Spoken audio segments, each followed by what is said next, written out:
তোমাদের একটা ফানি গল্প শোনাই। তো যাদের মন খারাপ আছে অবশ্যই মন ভালো হয়ে যাবে, এটা আমি কথা দিতে পারি।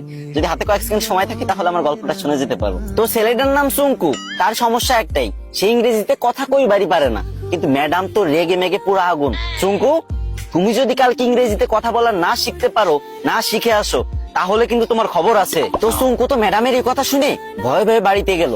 আর পরের দিন সুঙ্কু যখন স্কুলে আসতেছে, তখন অনেকক্ষণ আসার পরে দেখতেছে একটা ছেলে একটা মেয়েরে বলতেছে কলে, হ্যালো ডার্লিং। তখন সুঙ্কু বলল, এই তো পাইছি রে, এটাই তো ইংরেজি। হ্যাঁ রে আল্লাহ, এত সহজ কথা আর আমি শিখতে পারি না। যাক, এটা আমি মুখস্থ করে নি। তো সুঙ্কু মুখস্থ করে নিল, হ্যালো ডার্লিং। চুঙ্কু ভাবলো রাস্তাঘাটে মনে হয় মানুষ ইংরেজি বলে সবাই, তো এবার থেকে যার ইংরেজি শুনবে সেটাই মুখস্থ করে নেবে। তো চুঙ্কু আর একটু দূর আগে যাওয়ার পরে পার্কের ধারে একটা মেয়ে একটা ছেলের বলতেছে, সেটা ননসেন্স।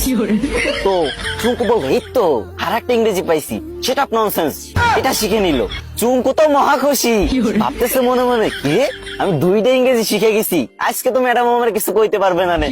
আর একটু আগে যাওয়ার পরে বাস থেকে লোক নামবে, ঠিক আছে, তো সুপারভাইজার বলতেছে লেডিস ফার্স্ট, লেডিস ফার্স্ট।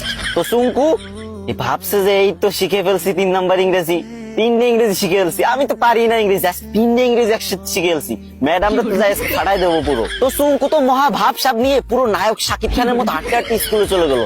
স্কুলে যাবার পর যখন ম্যাডাম ক্লাসে আসলো, তখন সবাই দাঁড়ায় বললো, গুড মর্নিং ম্যাম। তখন চুঙ্কু তো ইংরেজি শিখছে এবার। তো চুঙ্কু কি বলবে? চুঙ্কু বললো, হ্যালো ডার্লিং। এই কথা শুনে ম্যাডাম তো পুরো রাইগে মেগে ফায়ার। ম্যাডামের কান, নাক, চোখ, মুখ সব জায়গাতে আগুন বেরোচ্ছে, আরো কোন জায়গাতে যে আগুন বেরোচ্ছে কোনো ঠিক নাই, ঠিক আছে। তো চুঙ্কুরে বললো, হাউ ডেয়ার ইউ। চুঙ্কু বলছে, সেটা ননসেন্স। ম্যাডাম তো এবার পুরোই রেগে মেগে হট, বলছে, চুঙ্কু চলো প্রিন্সিপালের কাছে, আজকে তোমার খবর আছে। এদিকে চুঙ্কু বলতেছে, ম্যাম লেডিস ফার্স্ট। গাইস, তোমাদের